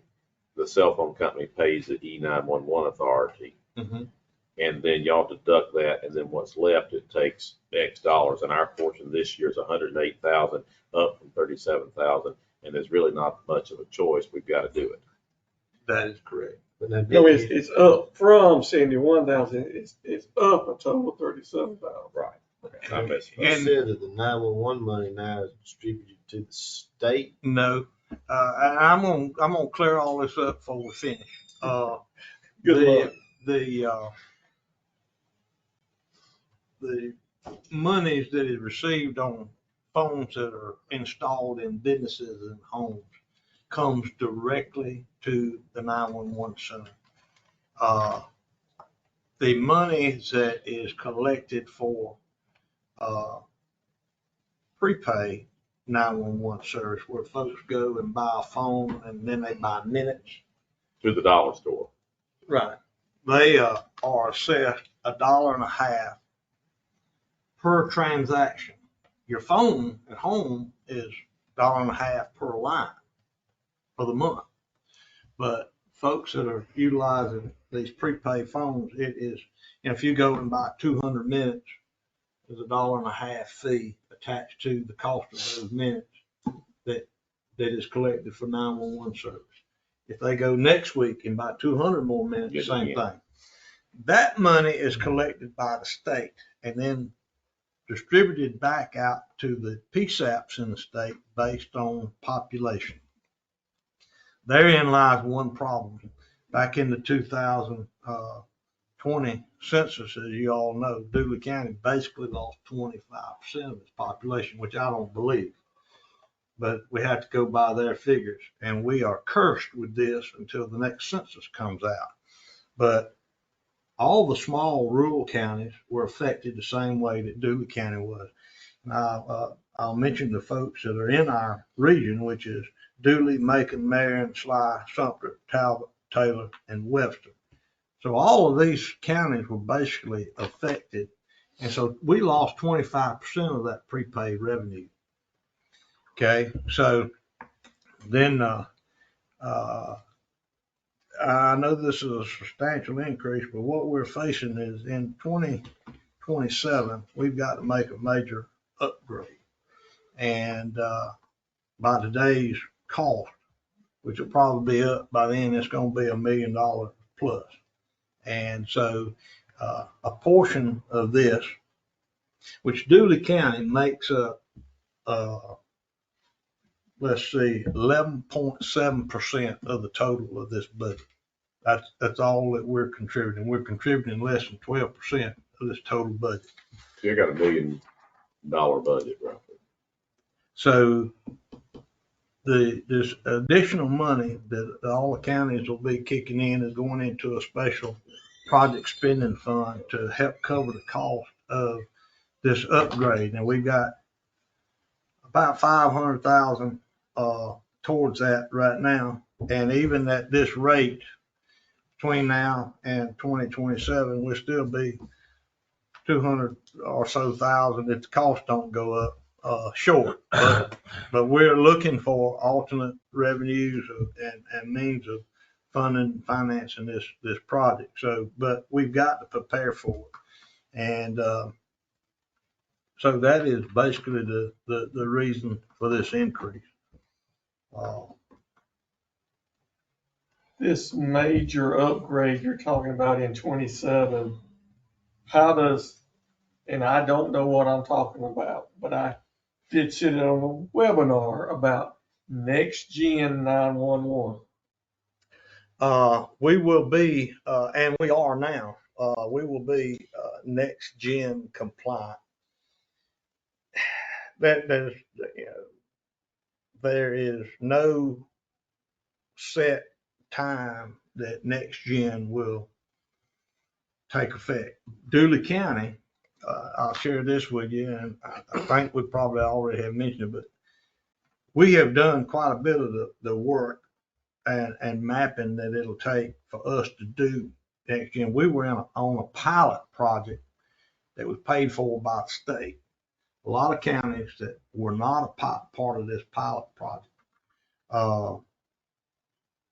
they're going to have to do a great deal of the expense on their own to get mapping and addressing up to date and everything. And it was really easy for us because of the work that Chris had done with our trash flow and getting all the addresses and roads and streets and everything correct. And they were really amazed at where we were in that process. And and I won't mention the counties that were in this pilot project, but we all met together and it was, and some of them were near neighbors of ours, but it really surprised me is how far behind they were. I would never have thought that, but I felt real good about where we were in that process. And With it's- that being, go ahead. And in real simple terms, Next Gen 911 is going to be using the internet to process these calls rather than landline phones. And I don't understand it. You are correct. I don't understand exactly all the details, but every PSAP, which are 911 center in the state, will be tied together. And I think the end goal and where some of this has come from is we've got jurisdictions, and I'll just use Macon County for example. If you lived in, I mean, there's been cases where you might have lived in one county and you called 911 for assistance, and their service, so their EMS service, had to come 12 miles to get to you. But just across that county line, there was somebody within 3 miles of you. There's going to be a component in this Next Gen project that's going to be statewide that hopefully will eliminate that and enhance response time to people with a need in an emergency situation. So like if we had an ambulance station in Byronville and somebody right across Hog Crawl Creek needed help, they could send the ambulance from there. Bert, And yeah, Does the fix to county look pick up for a the new tab? attorney if you keep stirring the No, pot. man. Bert, we're gonna keep you. But Kenny, You right, Bert. He's on point. what you're saying though is what we did with addressing. You can't hire it done. You cannot get a accurate product being done by specialists, because when it was done within, we were able to hammer out all the nooks and crannies and the mistakes. There's still some nooks and crannies, but they ain't near as mean as what there used to be. No. But can you imagine writing a check and saying, okay, XYZ company, we want you to do 911 addressing in our county? Can you imagine what you'd have when they got through? You wouldn't have much.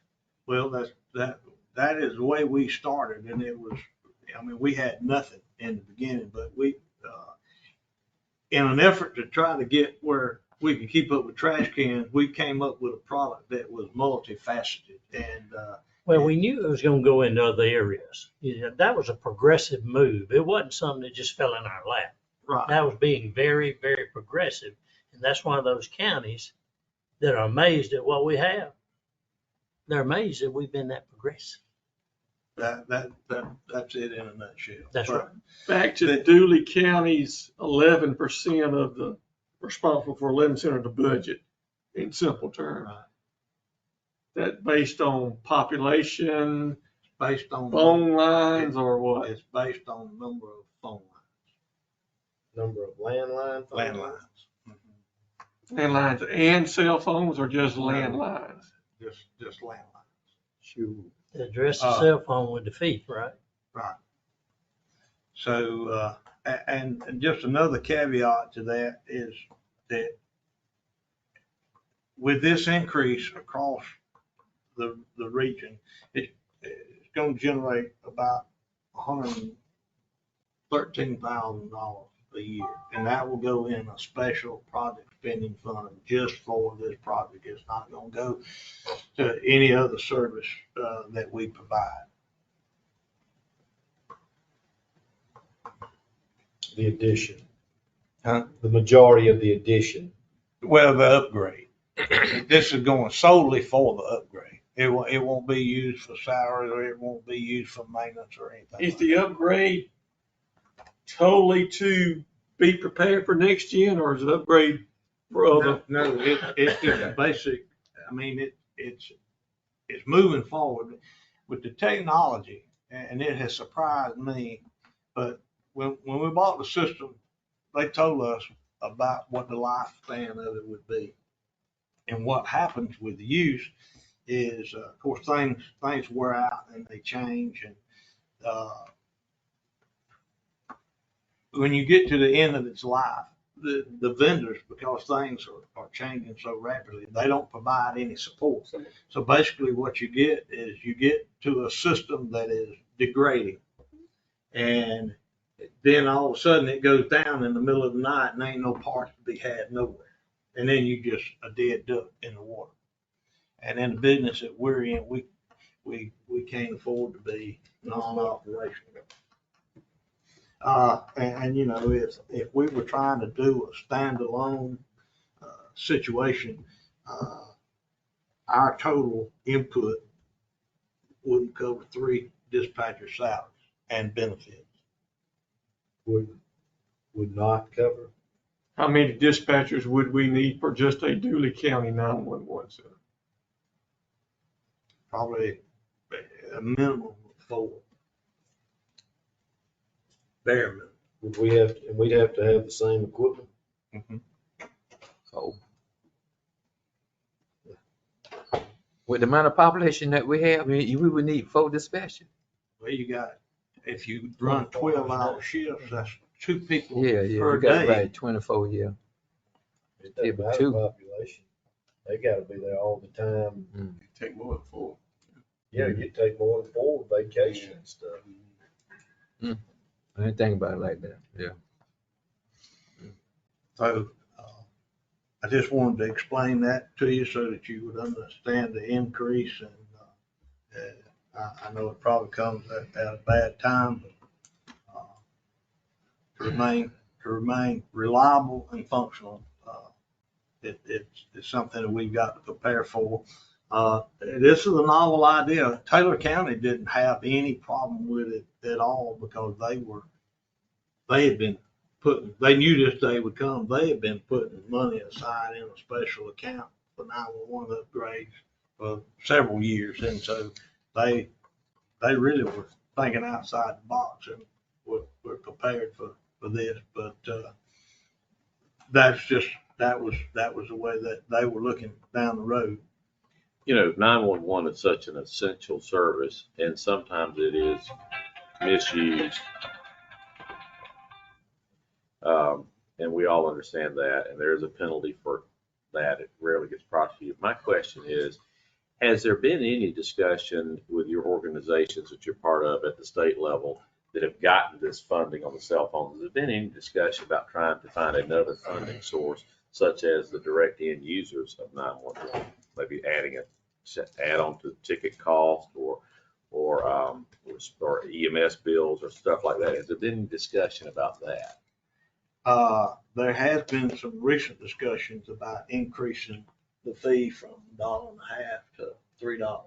Okay. And legislators and representatives don't even want to talk about it. And there is a state agency that is overseeing 911 and the Next Gen project. And when we mentioned that to them, they just said, "Oh no, we don't want to go there." And so I don't know why that seems to be so unpopular with the elected officials, but it is. How do we stand compared to, I know you said landlines, but just, you said Taylor County, how much they got, they prorated share is? Yeah. Let's see here. Percentage. What defines a landline? Like now ours is ran through internet. The landline. They about 9.5%. I'll give you a rundown. So they under 100,000 then. Macon is at about 15%, Macon County. Marion County is about 10%. Sly County, 6.5%. Sumter County is about 36.25%. Talbot County is 8.2%, and then Webster County is 3.9%. Macon County was 15%. Yes, sir. They don't have good cell service over there, so everybody has to keep their landline. Evidently not. But you said Slide get a discount because you said they was only 6%. Well, they don't get a discount, they just don't have, they don't have the Why number of can't phones that that have we like 5,000 people in it? That's all. That was on their high end census. Yeah, that went down. That was before. Man, everybody trying to move to Uh-huh. Slide County. They got a good school system. They recruit them all in from everywhere. Yeah, they got a great school So system. they've got a great school system, but most of the people that are in the school system don't live in the county. Yeah, and then they get a lot of Recruit business. me, don't kill them about that. Is Talbot County, was it? I thought it would have been a larger population. I'm just curious. I don't know what their population is, but. You need a motion for this? Yeah. I make a motion that we do the 911, E911, $108,791.40. Second. So we gotta do anything. Yeah. It been motion and second. Do we have any discussion on it before we vote on it? If not, all in favor by the show of hand, that motion carries. Thank you, gentlemen. Thank you. Thank you, Ken. All right, other than an executive session, I think, Mr. Chairman, you had something you wanted to. Oh, man, if I Right hadn't away. written it down, I would have sure forgot it. But yeah, on I don't know, forgot the name of the road, Gravel, out there by Gravel. They said the church people claim they can't see when they coming from church. The tree limbs have grown, so it's amazing how like to me this year the trees are just growing fast this year. But they're all out, they can't see when they're coming from church. And then the other issue is when what the name of not Papa Spring, but Bethlehem out there. The trash truck ran over the water meter on the right of way. I thought about this when we were talking about the water meter. They say they put blocks up, then put some 2x8 out there, and it still ran over the water meter and busted. Yeah, and doing like that. So now they got a leak going from off the right of way all the way up to where the leak is out there on the right of way, but they have to turn the water off and on. And they want to know who's responsible for repairing the damage that the trash truck did. So I told them I would bring it to the meeting. The homeowner inside the town of Dooling is asking us about The church. church. Okay. The church. Have they notified Lynn about the issue? No, I know they had. Why don't I we forgot to ask ask them to begin with her, and then she can notify the trash company, and they can determine if they hit it or not, because they have cameras on their trucks Mhm. and can look at it and see, and if they do, then they can notify their insurer, and it can be handled that way. That's the way Okay. I would begin. Yeah.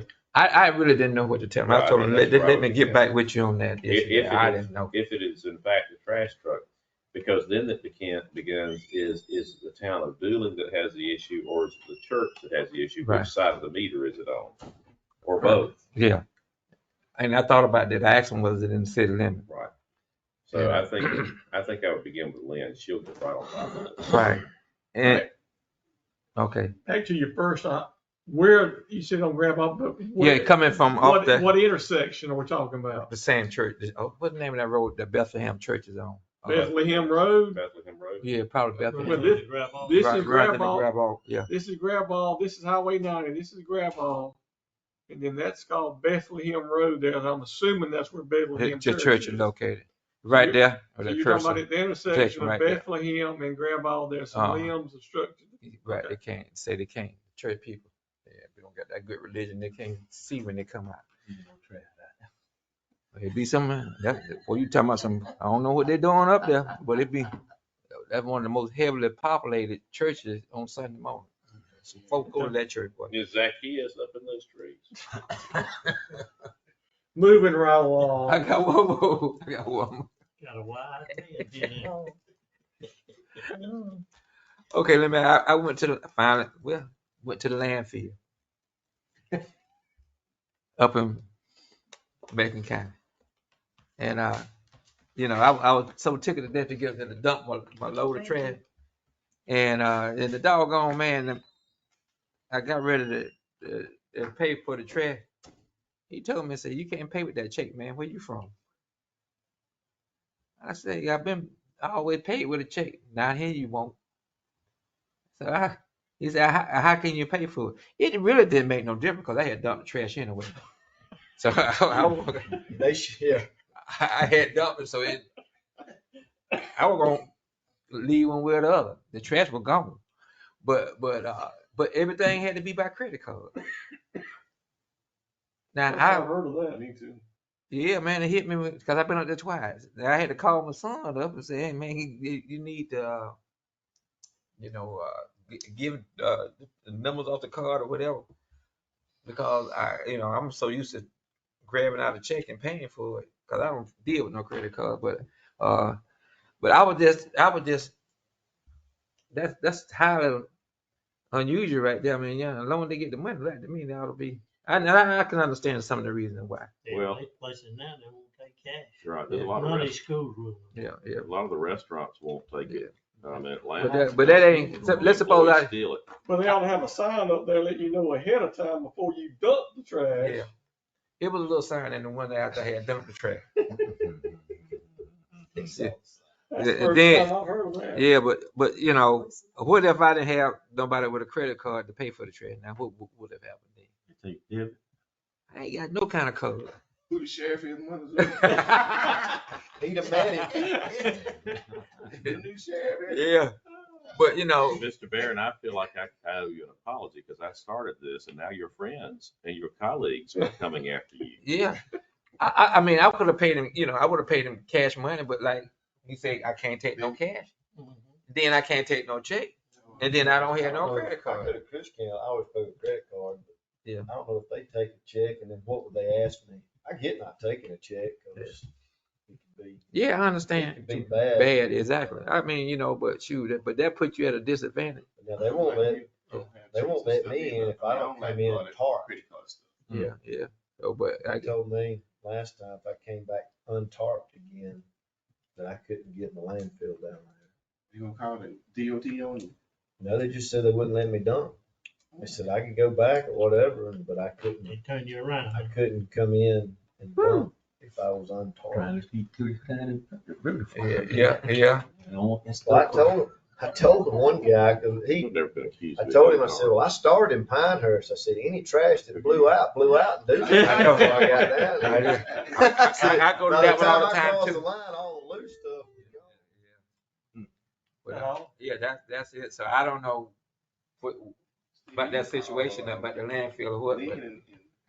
But, I'll check into it. yeah. So I just, Like I said, that's the first I've heard about that. yeah, they got me twice, man.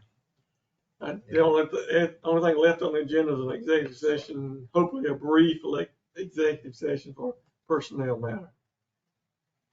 Is there a motion to go into executive? Yeah, need a motion. Who made it? We hear a bunch of voices. I don't know who. That's it. Okay. Are we off the record? Okay. It been motion and second that we head into executive section. All in favor by the show of hands. Okay, we in the executive. This conference will now be recorded.